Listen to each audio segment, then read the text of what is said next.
OTEP à tous, bienvenue sur la chaîne des panafricanistes par essence, par conviction et par excellence. Celle des citoyens kémites par nécessité et obligation de combat. Nous sommes une chaîne qui n'est guidée que par nos ancêtres et rien que par les ancêtres qui appartiennent à l'égrégore du monde noir. Par conséquent, nous ne croyons en aucun Dieu venu de l'étranger. Toutefois, cette vidéo n'est aucunement destinée à inciter à la haine ou à la violence, car nous menons un combat qui est d'abord et avant tout spirituel, intellectuel et démocratique. Ensuite, il est politique, géopolitique et géostratégique, contre l'impérialisme, le colonialisme, le néocolonialisme et l'endocolonat, qui sont tous qualifiés de crimes contre l'humanité. Nous menons ce combat sur la base du principe fondamental que nous avons hérité de nos ancêtres kémites, qui est celui de la Mahat, c'est-à-dire solidarité, vérité et justice. Vous êtes donc en droit de connaître la vérité et nous avons l'obligation de vous dire la vérité, rien que la vérité, afin que justice soit rendue au continent africain. Et ça, c'est notre modeste contribution dans cette noble lutte en faveur de la souveraineté, la dignité, la solidarité et l'unité africaine. C'est exactement ça que nous appelons le panafricanisme. Bien-aimés frères et sœurs, l'Algérie nie être à la manœuvre en ce qui concerne ce paragraphe qui concernait le Mali au mouvement des sons non alignés dans le rapport final.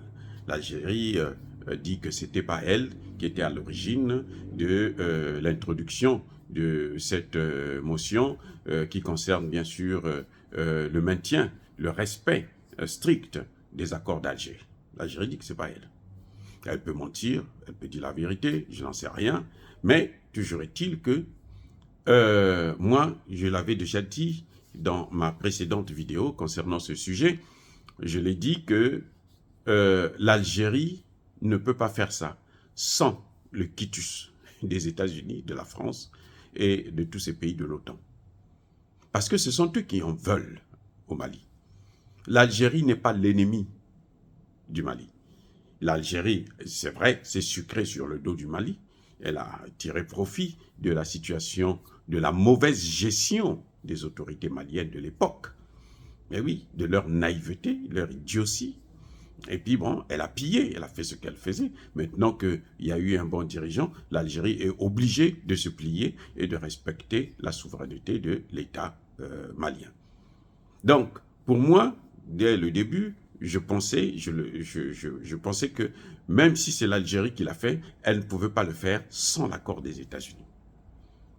Et il y a un argument qui est en faveur de l'Algérie, c'est que pour qu'une telle motion puisse aller dans ce sens-là, être introduite et puis soutenue, maintenue, il faut qu'il y ait plusieurs pays qui adhèrent à cette position.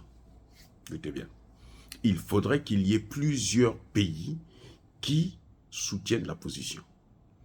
Puisque le ministre Maïga a bien précisé que le ministre Diop avait fait des amendements dans ce rapport concernant le Mali. Et ces amendements n'ont pas été retenus. On les a refusés, on les a rejetés. Si ces amendements n'ont pas été rejetés, c'est qu'il y a plusieurs pays qui ont soutenu cette thèse. Ce qui s'est passé, ces pays qui ont soutenu cette thèse-là ne peuvent pas être convaincus et corrompus par l'Algérie. Non. Puisqu'ils savent qu'eux-mêmes peuvent subir la même situation. Donc, celui qui peut faire ça, ça ne peut être que quelqu'un qui a une certaine influence qui est au-dessus de ces pays du mouvement des non-alignés. C'est une puissance qui va faire le chantage, parce que c'est comme ça que ça fonctionne, à l'aide du chantage. Si vous ne faites pas ceci, vous aurez cela. Mais Emmanuel Macron l'a dit à Assimi Goïta au début. Si vous ne prenez pas, vous ne nommez pas les trois noms, parmi les trois noms là, si vous ne prenez pas le président et le premier ministre, eh bien vous allez subir le sort qu'a subi votre prédécesseur, celui que vous avez renversé. Donc nous aussi, on va vous renverser. Si vous avez la chance, on vous renverse seulement. Mais sinon, si vous n'avez pas de chance, on fait de vous ce qu'on a fait de Déby, on vous tue. C'est ce que Macron a dit ouvertement à Assimi Goïta. Donc, pour qu'on en arrive à cette position, il faut qu'il y ait un État qui est au-dessus de ces États-là, qui prend la position, qui prend la décision. Ça veut dire que le mouvement de non-aligné est un mouvement qui est infiltré. C'est un mouvement qui est vendu, acheté par les Occidentaux. Parce que ce sont eux nos vrais ennemis. L'Algérie a travaillé pour eux. Elle s'est enrichie, certes, sur le dos du Mali, mais l'Algérie n'est pas notre ennemi. Et quand vous n'êtes pas sérieux, personne ne vous prendra au sérieux. C'est clair. Regardez le Congo démocratique. Tshisekedi n'est pas sérieux, eh bien, Kagame continue à jouer. Si Tshisekedi était sérieux, il allait prendre des Russes, les amener là-bas, et cette affaire-là, il n'allait pas passer 5 ans encore en train de se battre avec ça. Et ça allait faire son nom. Mais il préfère traiter avec les Français. Les Français, ils ont commencé d'abord par faire un état de siège dans ces régions-là. Ça n'a pas marché. Maintenant, il a appelé des mercenaires. Ça ne marche toujours pas. C'est des vauriens. Bref, je voulais dire que l'Algérie n'a pas les moyens, ni l'autorité politique nécessaire pour convaincre plusieurs États du mouvement des non-alignés à suivre sa position. Surtout qu'elle est une position tordue, contestée par le pays en question. C'est pas possible. La seule personne qui peut le faire, c'est quelqu'un qui peut exercer du chantage sur ces gens-là, qui peut les manipuler. Disant, bon, vous faites ça, moi je vais vous donner ceci. Vous faites ça, moi je vais vous propulser à tel niveau. Eh oui. Pourquoi l'Algérie a soutenu les accords d'Alger? En fait, l'Algérie croyait que les Français allaient lui donner le droit de veto. Vous voyez comment Temoun est tombé si bas, quoi. Bref.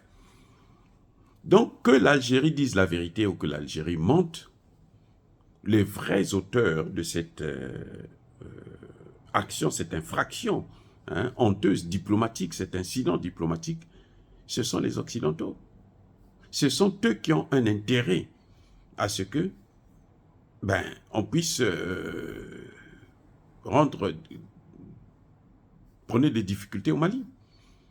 Jusqu'à preuve de contraire, vous savez que les Nations Unies ont demandé encore, ils veulent carrément qu'il puisse avoir encore une mission au Mali.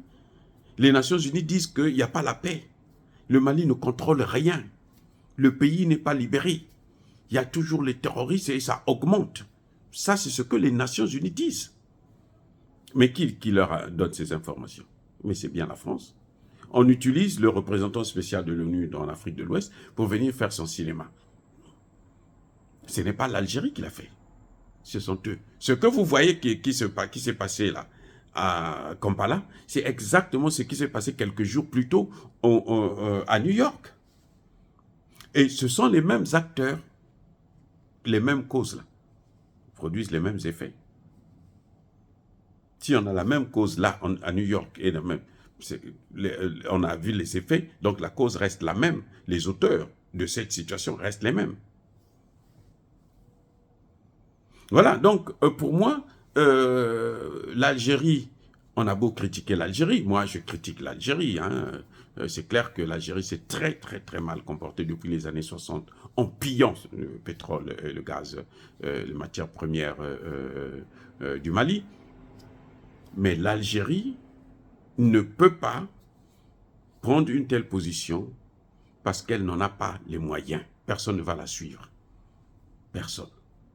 Pour ces petits intérêts-là, où on sait que tout le monde sait que c'est de l'escroquerie, c'est du vol, personne ne va la soutenir. Ça, il faut que ce soit une puissance qui a une certaine influence sur certains pays pour que on puisse en arriver là. Donc, on n'a pas vraiment besoin de savoir si c'est vrai ou c'est faux. La seule chose, c'est de comprendre que, en fait, les vrais auteurs de cette action, ce sont les Occidentaux eux-mêmes. C'est la France, c'est les États-Unis, c'est l'Union européenne, c'est le G7, parce que ce sont eux qui ont vraiment un intérêt à ce que le Mali ne puisse pas sortir la tête de l'eau. ils font tout et malheureusement, ils échouent toujours et ils vont continuer à échouer. Dire cela, c'est inciter à la haine ou à la violence. Non, il y a Bakole Hervé, il y a Malem. Encore une fois de plus, bien-aimés frères et sœurs, je persiste et je signe. Soyez bénis, soyez abondamment bénis par le Dieu des Kémites et par nos ancêtres angélisés. Mais que tous ceux qui persécutent le continent africain le pillent et le déstabilisent, qu'ils soient noirs, blancs, chinois, arabes, juifs, indiens ou qui qu'ils soient punis, maudits, foudroyés, neutralisés, écrasés, effacés par le Dieu des Kémites et par nos ancêtres angélisés. Vive l'Afrique éternelle, j'ai dit et j'assume.